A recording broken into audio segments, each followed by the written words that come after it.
So green infrastructure is a term pretty much coined in the 1990s for ecological land planning. It's been expanded now to include stormwater management, which is abbreviated Green Stormwater Infrastructure, GSI. So you might hear those two terms. These aren't cut and dried terms. A lot of people use green infrastructure to talk about stormwater management, but it has a bigger background. And it's really just related to sustainable design and regenerative design. It's all just part of the same thing. And some people talk about having a triple bottom line, which is important: environmental, economic, and social. So green stormwater infrastructure supports that. Just a little bit of observation and background. One reason green stormwater infrastructure works so well is because most of the storms are small storms. So 89% of the storms are less than 1 inch. And as far as the annual percentage of volume from storms, 61% is from 1 inch storms. That's one reason why green stormwater infrastructure works so well. Another reason is that it functions right at the beginning of the storm. If you had a combined sewage overflow, which combines sewage and stormwater together and went in a tank, it's not getting processed right away during the storm. So these green stormwater infrastructure installations function even during the storm. Are those statistics from this region, or is? Yes, that's this region. Okay. And we'll have the PowerPoint available later. So in general, I'll just go through the different ones and just do a little defining for anyone who needs that, and then get into some tips. And further on, we'll get into some more of the technicalities. Rain gardens, bioretention systems, pretty much interchangeable wording. A rain garden has two types of configuration, one with an underdrain and one without. This is an example of a rain garden, which is really a bioretention system taking water off of the parking lot and running it down. It is somewhat of a swale and ends up a bioretention system down there. This is another example of one that you can look many, many different ways. This is one in near Sadler's Woods that helps protect the woodland. And this is one in Peters Creek that was just, this is right after installation in the fall. And this is the basic configuration of a rain garden. Water coming in, a berm controlling it, the rain garden at the bottom. There's a pipe overflow usually, and then you have to control the large storm. So whatever can't get out the little pipe, the pipe is under draining the soil. And so whatever can't make it out the pipe, say if we have a hurricane, which happened a couple days after this was installed, it goes over the overflow. We knew the hurricane was coming, so we had plenty of rock in the system. This is another example of a rain garden. This is in Camden. They're doing a lot in Camden, similar to Philadelphia. They're not under a consent decree, which is the EPA saying you have to limit your combined sewage overflows. But they have combined sewage, and so they're doing a lot of work there with rain gardens, similar to Philadelphia. And this is one of their projects. So just getting into some definitions, bioretention is a water quality water control practice using chemical, biological, and physical properties of plants, microbes, and soils for removal of pollutants from stormwater runoff. And that's what a rain garden is too, basically. I did run across a vegetated infiltration basin term used a little bit more out west. So when you're doing a little research, you'll run across that. It's basically a rain garden. So it's generally a shallow depression, 3 to 12 inches. They're being built deeper now as long as there's good drainage. It reduces runoff, filters pollutants, recharges groundwater by infiltration if there's good soils. It can reduce stormwater temperature impacts, in other words, by slowing the water down. If it comes off of a pavement, it's hot. When it goes into a stream, that's like pollution, bad for the fish. So these systems can lower the temperature. Enhance aesthetics if you do it right, and perhaps enhance habitat. And this is a biggie, enhance evapotranspiration. Villanova is doing a lot of research on it now to help quantify it. but these systems send a lot of moisture back up into the air. So these are charts from City of Lancaster, PA. You can see how it's read, and we're going to see this chart a few times. Stormwater quantity, stormwater quality, and then additional considerations. And rain gardens come up very high at removing total suspended solids, total phosphorus, total nitrogen. And they can control volume to a degree. Generally, rain gardens are best at water quality, and not so much, where it says high here, it has to be a specially designed fire retention system to actually handle a lot of volume.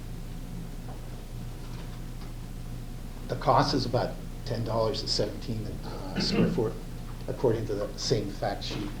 It can go quite a bit higher, and in fact, to get the right planting in and limit invasives, you'd want to double that budget if you could, to get lots of plugs in, trees, a good planting around it. So I wanted to make sure in the abstract, I said I would talk about keys to success and pitfalls, so every one of these will have one of that. Determine the infiltration rate prior to design. Check the soils. Actually do a soil test. Be able to save money. You don't have to rip out all the soil and come in with all new. If it's reasonable soil, or maybe you could add 50% sand. Check if there's bedrock, high water table. Limit the compaction. Don't let the vehicles ride all over it. Provides four-season vegetation interest. What I hate is a rain garden that's just bare in the winter. People walk by it, they don't want a rain garden. They don't want you to do the next one, yes. Can you recommend you natives? Oh, yeah.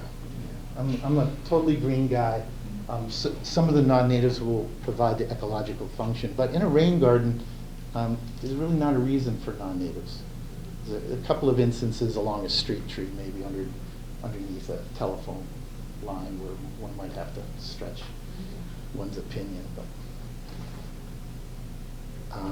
lots of them get salt, so you have to check salt tolerance. Oops. I messed it up.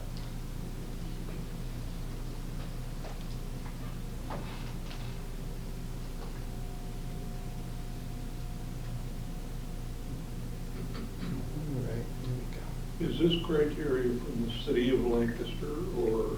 A lot of these, if I got it directly from the city of Lancaster, I noted it. Okay. A lot of it is from my experience, and then the research I just did. Sure. From Lancaster, Philadelphia, Watersheds, all over. Okay. I've been making sure to get in on the webinars lately so I can help pass along any late information. So a pitfall is ignoring infiltration rates, because you don't want stagnant ponding water. Overcompaction, poor choice of plants is a common pitfall. Sometimes the community doesn't like it and they'll actually demolish it. It happened over in Cherry Hill. There was one over at the town hall, and the mayor had it removed. Lack of maintenance is another one. It is possible to design a rain garden that doesn't need much maintenance. We've done it. It usually needs a lot because the planting budget is low. So if you're just seeding or just have a few plants, it's a lot more maintenance. Sometimes people actually put rain gardens in the wrong spot. They're not getting drainage. And locating in a wetland or a high water table. I know, it's a little surprising. Yeah, I'm sorry.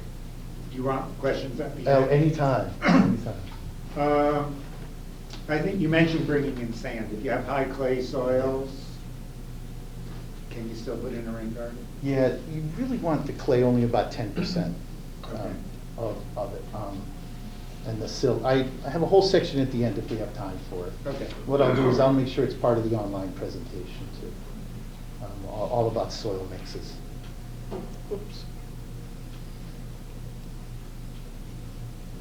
So this is just an example of a rain garden. They fixed it now, but when it first went in, none of the plants did well in the winter. This is what it looked like. So when somebody, this can give rain gardens a bad name.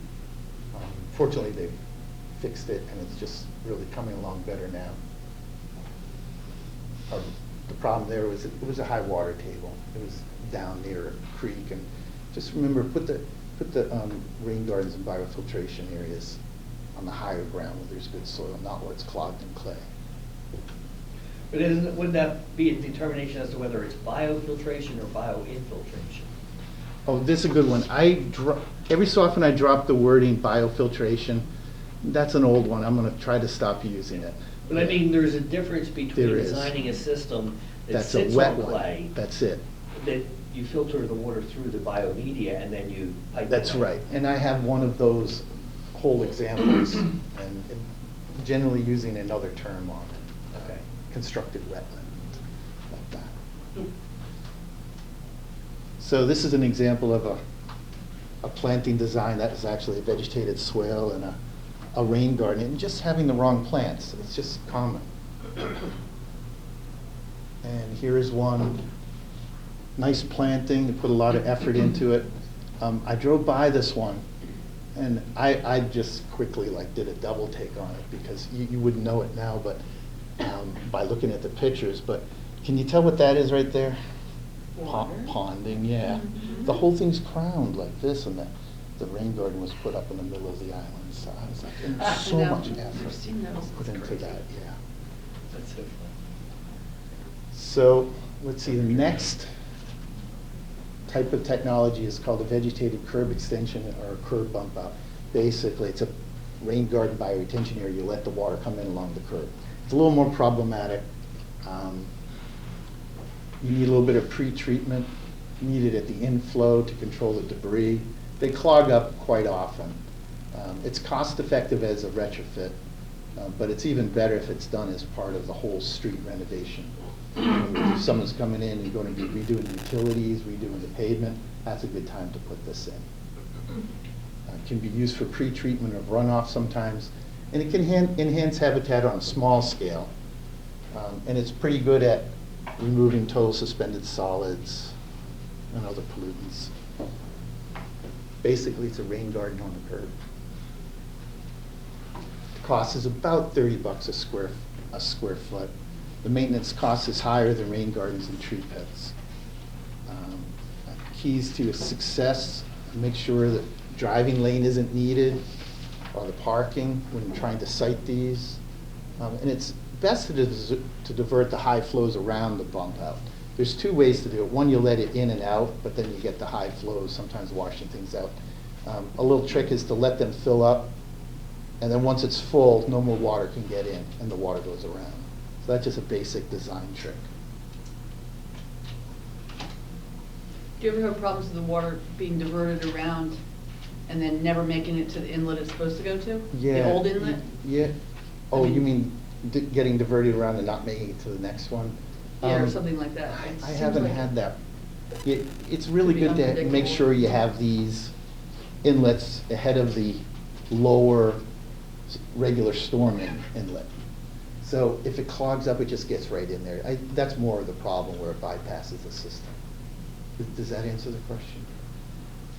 I guess, I mean, I'm sure engineers figure this stuff out, so it just seems like as soon as you put something, the water's flowing along a curb, Yeah. and then you put something that sticks out and interrupts it, it seems like there's potential for problems. Oh, yeah, because if it clogs, it won't, it's like uphill. Yeah, when you yeah, run around, right, So you yeah. get that little pond in, yeah. I'm sure that happens. I just haven't personally noticed it, but I'm sure it does, yeah. So debris clogging the entry zone's a problem. And the entry of large storms can sometimes wipe these things out. Vehicle damage is actually common, so it's good to have some bollards or larger plants around it.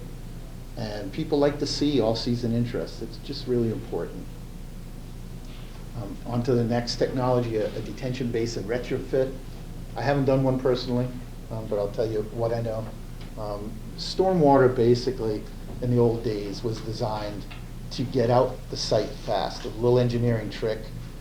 You're controlled by rate. So your rate of runoff from the site has to be even. So they use a little trick of getting the stormwater out of the site really quickly with the channels.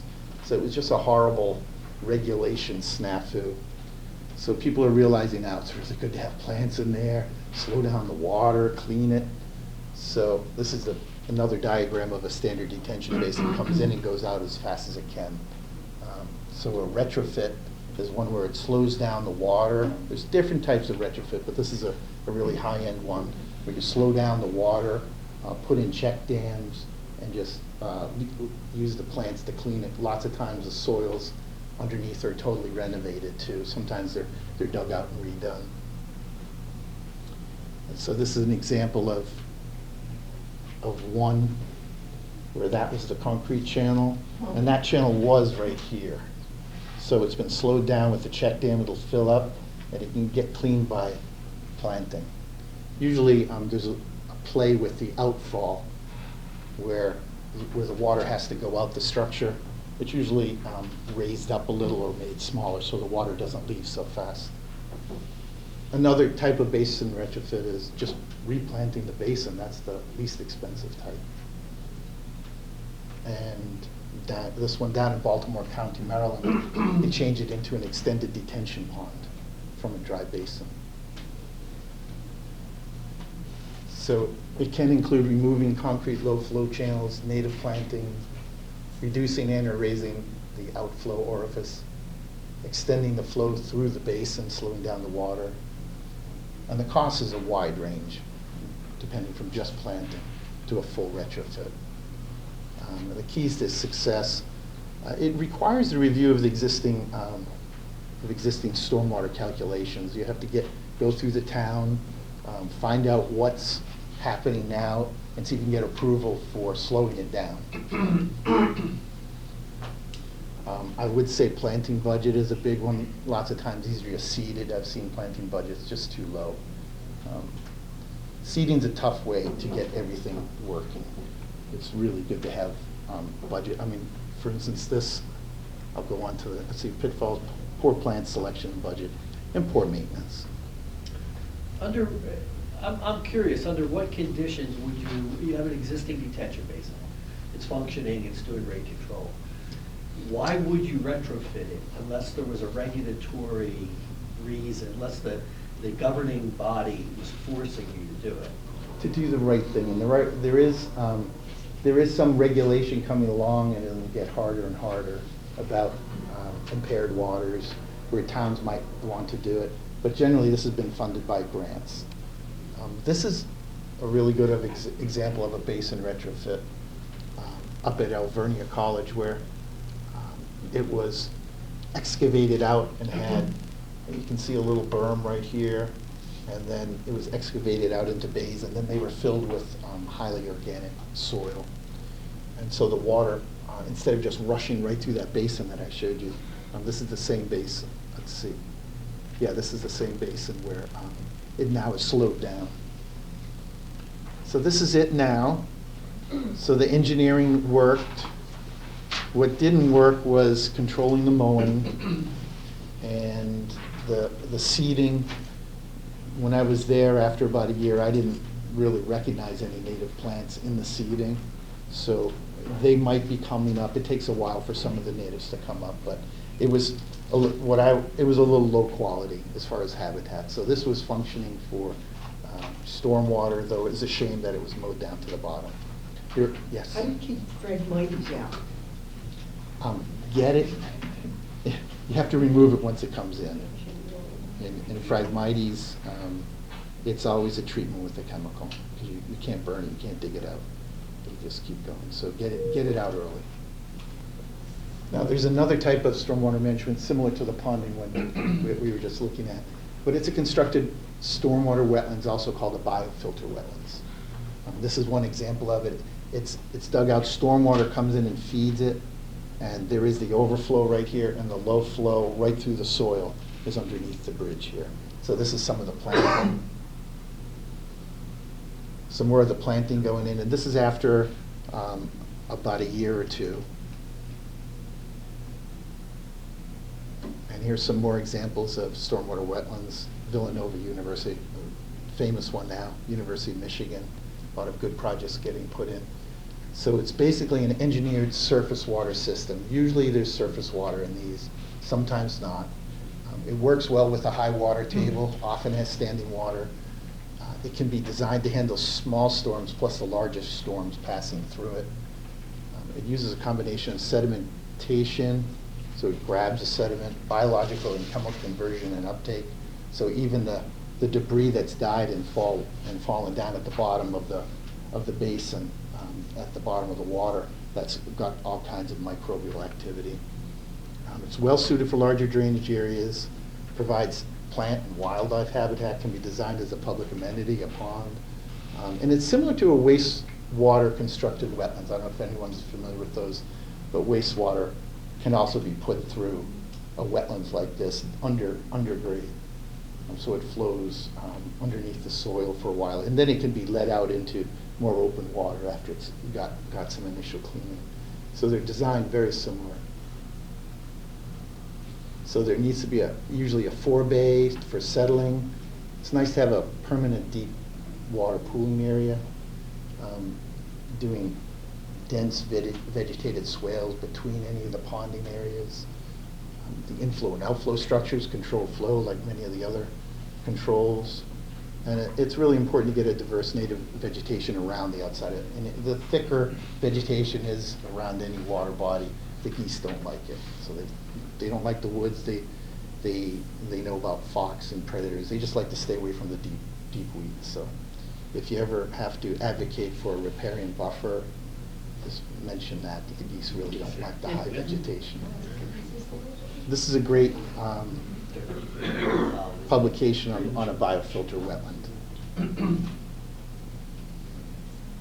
So some of the keys to success. It's nice to have deep water to just support a natural ecology. So 6 feet up to about 12 feet is really a wonderful thing to be able to have. Good for fish, good for fish eating larvae, of mosquitoes, the whole thing. And since the goal is to stay a pond, a water budget needs to be done. It's typically sized about 5% of the drainage area, and stormwater needs time in the wetlands. So it's a water balance. You want to get it in there, let it stay a while, get cleaned, and then get out. Some of the pitfalls would be overly steep slopes, creating a safety hazard around the edge, pretty typical of even stormwater basins. Too much or too little water, invasive plants, and nutrient overload or algae. So this is going back to the first slide I showed you with the guy planting and the bridge behind them. This is the same wetland, stormwater wetland, and it's just not as functional. It's not liked by the neighbors, by some of the neighbors. It's got algae, invasive plants, so sometimes we get crews in there to help replace plants and manage the invasives. I don't know what to do about the algae yet. That'll be something I'll care about in a while. This was done by my predecessors at Delaware Riverkeeper Network. So we'll be getting more into that later. Vegetated swales. Most of us know what bioswales and vegetated swales are. So this is at Haverford. Even something simple like this, it's still got function down in the roots. There's still winter function. If you ever go up Route 309, great examples of vegetated swales and basins all along the new roadway up there. I was like, so a vegetated swale, just a basic way it's constructed, the more robust fabric is put in the bottom of it. That's where the higher flows are. And less robust fabric can be put on the sides. It's best to plant it with plugs, 12 inches on center. Just get it full so that it'll be able to handle the flows and also just grow right up. This one also has a seed mix in it. And even during construction, we had a big storm go through. So I put this in as an example of what happens in the swale. The water's flowing through here. It doesn't have a lot of speed or turbulence, but down in the swale there's a lot of speed and turbulence. So that's why the swales themselves need more fabrics. On slopes, it's important to control erosion. You can get, after about 3% slope, tend to get more erosion, might have to start using check dams. Plus they slow the water down and help with infiltration. So you generally want gently sloping. Let me get out of here. Great. Can add check dams, can enhance habitat. So for removing total suspended solids, about 50%. And they're easy to put in. Rain garden, these are very easy to put in, so you can get quick water quality benefits done very easily. Cost about $5 to $20 a linear foot. And keys to success, it's good to have a reasonable slope, limits erosion, check dams for the steeper swales. But you have to pick the erosion control fabrics correctly. You can just look up the speed of the water online about the different fabrics. And then plant densely. So pitfalls would be lack of correct erosion control, poor seed mix. It's really hard to get a swale with just a seed mix to get it to establish. Mowing over the swale is real common. I flipped it. And lack of maintenance. Probably the biggest killer of swales is mowers. Planter box is another one. Getting the stormwater coming generally down from a downspout into a planter box. And you think it wouldn't do much, but in city areas, every bit counts. You get thousands of these out. It starts to make a difference. And some places even call the ones in the ground planter boxes. So City of Lancaster would call that a planter box, which is basically a planting pit, or a little mini bioretention area. These things all work the same. I don't see an outflow pipe out of here, so they better have good infiltration on this type of diagram. It's usually located at roof downspouts. Water irrigates the plants and then comes out. 8 to 15 a square foot. So the trick in these is they really need to be beautiful. So select them for year-round interest. Select the plants for year-round interest. They have to be tough, and they have to be pipe dried. And they do a little bit of work for removing pollutants. They're small. Permeable pavement. There's different types, you probably know.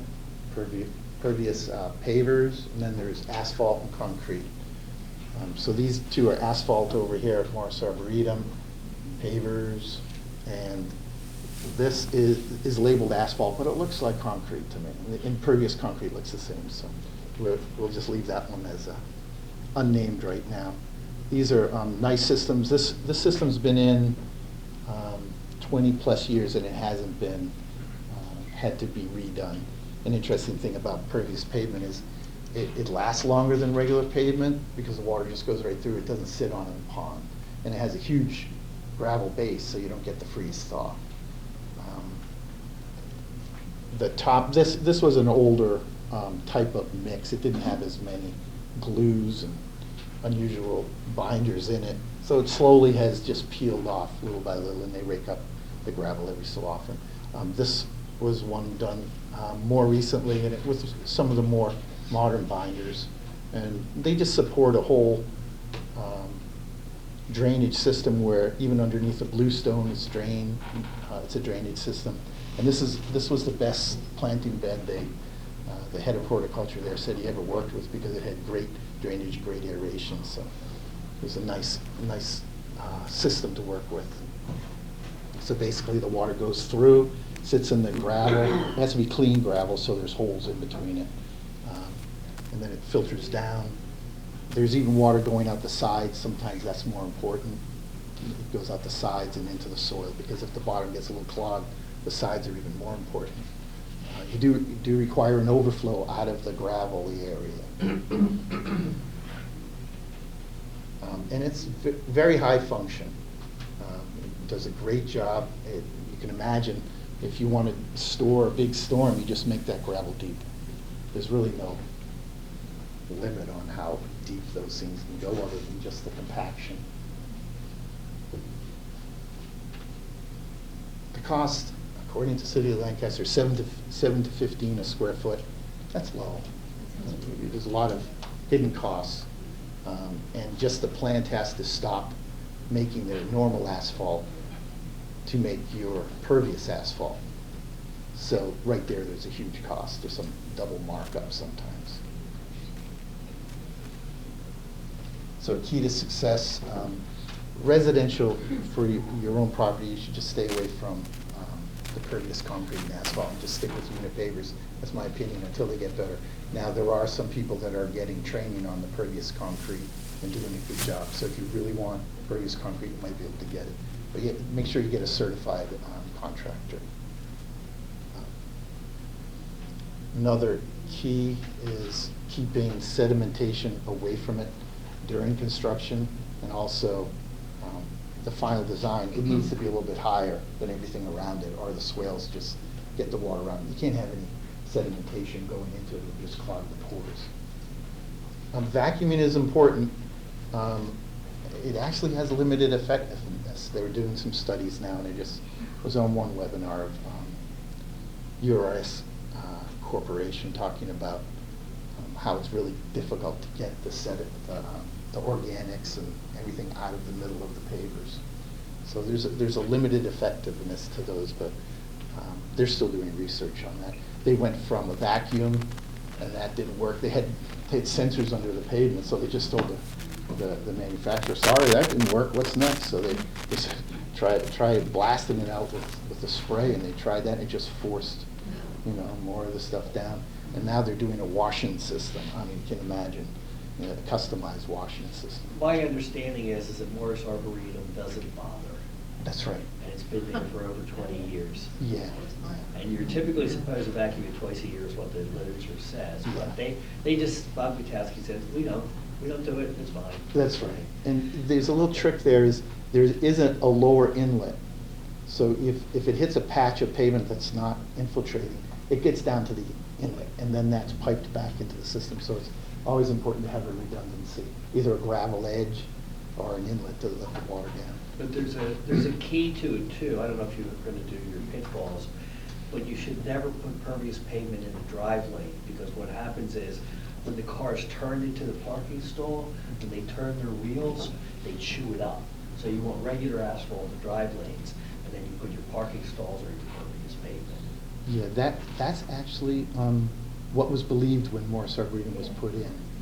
And so now, because they're using the newer binders, the driving lane and the parking lane can be both, yeah. So we did. Because they're not having that problem with it unraveling? That's right. That was it was a conservative, the Morris Arboretum was put in really early. Yeah. So, for instance, we did Gray Towers, the whole thing is done. The biggest problem now is, well, I'll get into pitfalls. Don't use it in flood. Oh, yes. One thing you have to be very careful about with porous pavement during your initial design phase is to see if you have karst geometry. Yes. If you could develop sinkholes, like they're going out of style if you're not careful. Yeah. So, the regulators, karst department has limestone in the holes. So regulators are often allowing, say, 12 inches of parent material above the limestone. And some parking lots have done that. That's underneath the pervious pavement. So they're allowed that. To me, that's not enough of a safety margin. I talked to the fellow who wrote the regulation. Yeah. I says you need 2 regulations. One for karst geology Yep. and one for non-karst geology. That's good. So you don't have sinkholes in the karst geology. He says, well, we leave that up to you engineers to make sure we don't have sinkholes. They don't want to get nailed. We've put pervious pavement over karst around back at Andy Hogan Associates. And the trick is to make sure to have enough soil depth so it's filtered out. And it's a great conversation, because whether you can trust that or not, we'll know in 50 years when there's a hole in the car falling through. It's a great conversation. And unit pavers is often uneven settlement underneath, because you have to use a gravel that doesn't get all the great compaction that you can do underneath the asphalt that has all the fines. So it's a different type of compaction. And sometimes vehicles just drive over it. I see this happening a lot, street trenches on Chestnut Ave, downtown Philadelphia, settling here and there. street tree stormwater trench or tree pit. So this is Philadelphia's diagram. Water gets collected and a stormwater inlet can get run through the tree. What's cool about that, it waters the tree, but then if the pit fills up too much, the water goes right back into the same pipe, you know. So, and the bottom sometimes infiltrates, sometimes not. Sometimes in the city soils, it's all rubble and you get great infiltration. And this is an example of it down in Louisville. This is their version of it. And they, On the street tree pits, is the piping a porous piping? Yeah. It has like holes? yeah, So it keeps the street tree roots, I'm on the tree commission, and my biggest Yeah. complaint is I'm plugging up, not me, the trees, or plugging up sewer lines. So why wouldn't the roots plug up the piping? yes, some do. Philadelphia is learning which trees to totally stay away from. And they just mentioned it. I think they banned, I think it's elm. I was surprised they didn't ban silver maple, but they're not planting them anyway. The roots, I'm on a shade tree commission too, so I hear this a lot. Roots go at water. So those things tend not to have water because either it's going out or, it might fill up, but they tend to help it drain. They tend not to be filled up with water because there's a hole at the end where it's draining out. Pipes go into sanitary sewers, people's flush sewers at home. There's pretty constant water running through. There's my theory, and that's what we tell the residents. They only go after pipes that are cracked. And so you're thinking, well, why don't they go in there? Philadelphia is experiencing a little bit of clogging, but it's not ruining the systems yet. I think time will tell how much totally it's getting clogged. So I was told that the roots go for air as well, so that a lot of times they push up looking for air. Yeah, and typically roots are in the top 12 inches, Yeah. but in these systems, they'll go down to 36 inches. Wow. Yeah, just because they're so well aerated. It's a great system. I did this in my backyard with a pipe coming off the downspout. So I ran it through my vegetable garden and perforated and then down to the rain garden. So it's a dual function. It waters, but it also dewaters if it's too clogged. So they perform the same functions as other green infrastructure, infiltration, storage, transpiration. It incorporates deep soils in the pit, sometimes crushed stone underneath, so that can dry out a bed. Under drains, we talked about, and adds tree benefits. So cost is about $850 per tree, 10 to 15 per square foot. I've seen higher numbers than that. Keys to success: coordinate, like we said, with other street improvements. Careful tree selection. Use salt-tolerant plants. ADA compliance, especially if there's like curbing around it. Needs to be aesthetically pleasing. And some people, some areas need a drainage shaft to get down to the good drainage. So they're doing that down in Louisville, and they had to coordinate with EPA. So one key to success is coordinate with EPA because they have injection pit regulations. So it's just a little thing to be aware of. And they have high function. It's really good all over. Pitfalls. Drainage into basements is a problem. Sometimes the pits get too dry, though usually in city situations the problem is too wet. So it's not a big problem. There's a lot of people trying to sell precast tree boxes, which is okay. People who use them have trouble coordinating with slope sidewalks sometimes. Also, if it's a concrete box, that means roots can't go out the sides. And lots of times there's clogging at the bottom of these installations, just real natural. So it's nice to be able to have the roots go out the sides and the infiltration get out the sides to at least a fabric so the water can get out. So green roofs are they're a high-end green stormwater infrastructure, high cost. They're fun to do. A lot of universities love them. Like they make sure they get one on them, so the university can say we got a green roof. So I've been involved with that quite a bit. Morris Arboretum got theirs. They had put on this more traditional green roof over at the Newport Center. So those are sedum mats. So they just bought whole mats Wow. of sedum, yeah. Sedums. And then over here. And then this is a blend of different sedums and other species. This is down at about 4 inches of soil, about 8 inches of soil. And these are some we did up at Cornell University. I've tried to go, this is 100% native roofs, and it's difficult to do and do it right. The soils are higher pH, so it's hard to get some of the natives to grow. But it is possible with careful plant selection to get 100% native roofs. It doesn't need irrigation. It's thicker soils, but then it gets weeds. So there's trade-offs there.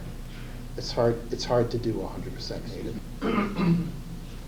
So you have the growing media. You don't really call it soil. It's just mostly expanded shale and some fines and some organics.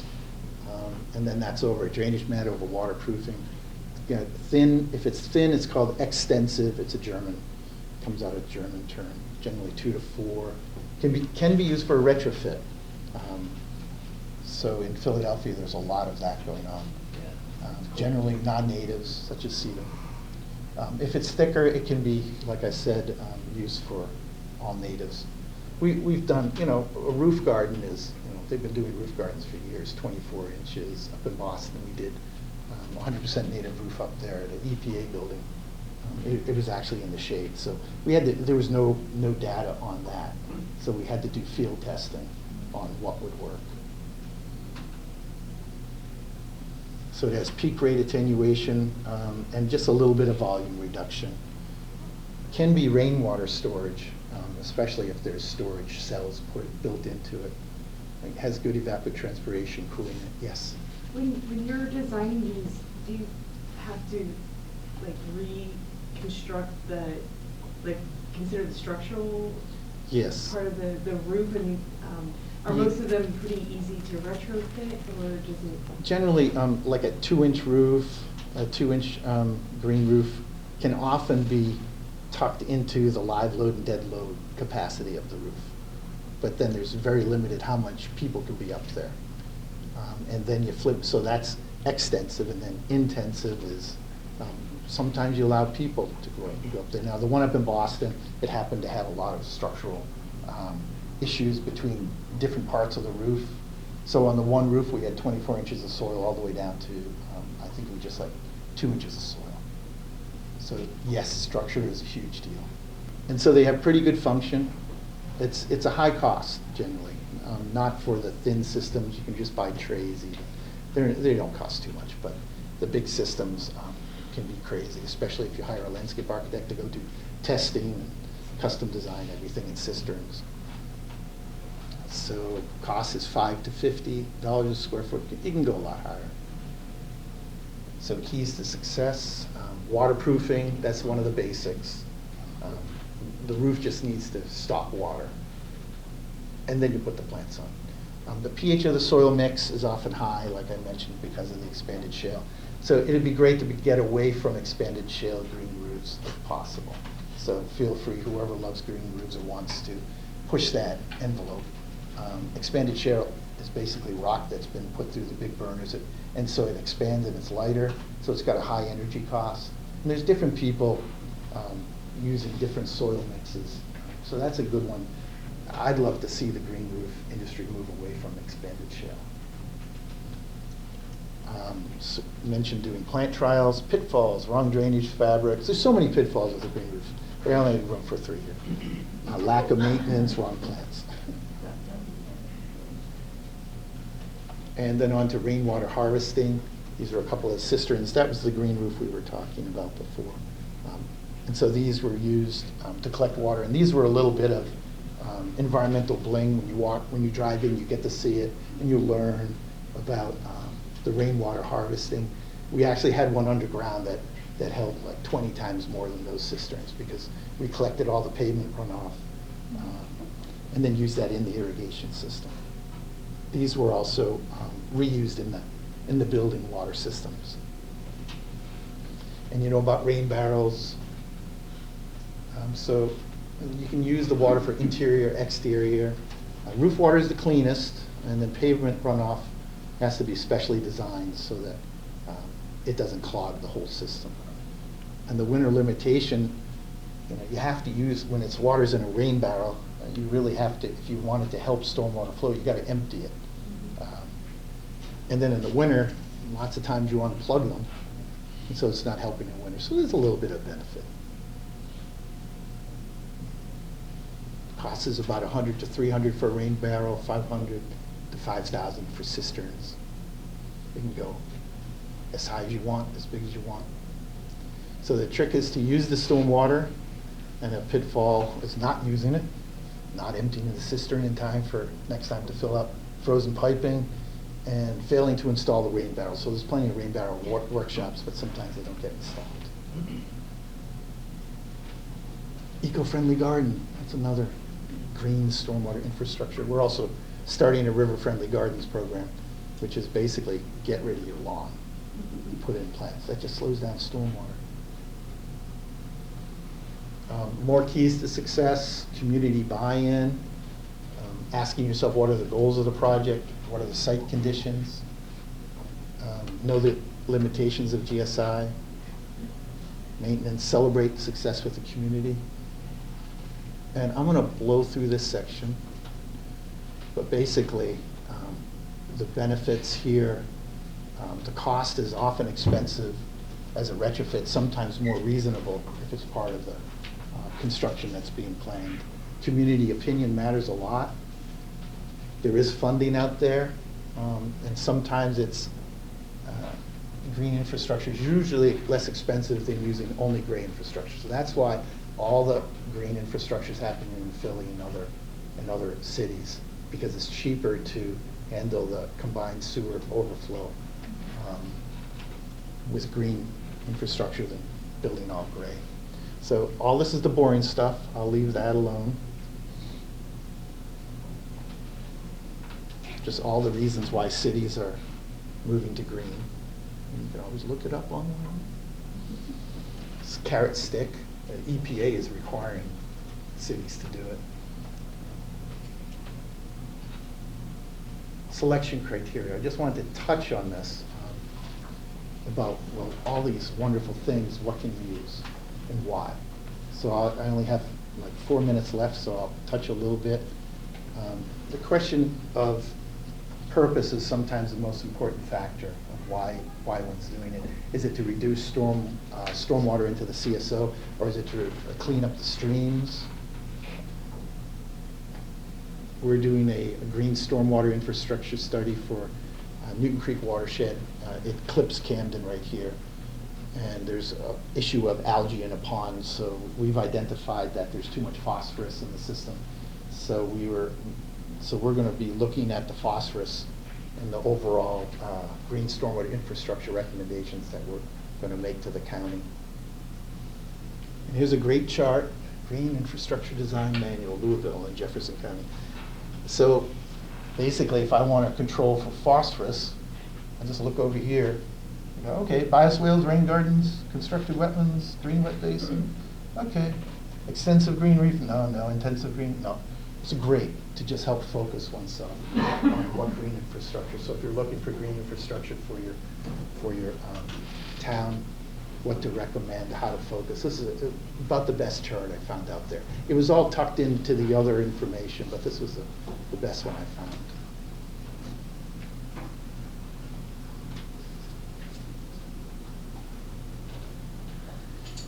That's a lot of boring stuff, but basically, determine what GI practices or green stormwater infrastructure practices are useful. Make sure to do site visit, geotech, and then size of practices. I haven't mentioned the engineering modeling, but the engineering modeling is real important for any type of large-scale view. Then develop costs and then design the infrastructure. And that's it. Yes? Do the structures you're talking about, like the basins, the swales, the gardens and stuff, are there calculated lifespans for those? I mean, if you're talking, like you have an idea how long the parking lot's gonna last. So you know what your costs are, but what about these? Yeah, I think the lifespan is mostly have to do with a little bit of the ground slowly raising from the detritus and also inflow of sediment. So a lot of times it's recommended to have a swale at the beginning or a sediment chamber to just, like a stilling area to get the sediment so you can scrape out that. So that's the trick. Now this basin here, which we're looking at right here, it's the Van Sciver one. You know, it's got a berm about 1.5 feet high, and it holds about 8 inches of water, 12. So that right there, from that one should live beyond me. You know, that one should have. I don't have real good data on it, but from a landscape architect's point of view, that's a regenerative system that will just keep working and working and working. I don't see that one clogging up for decades.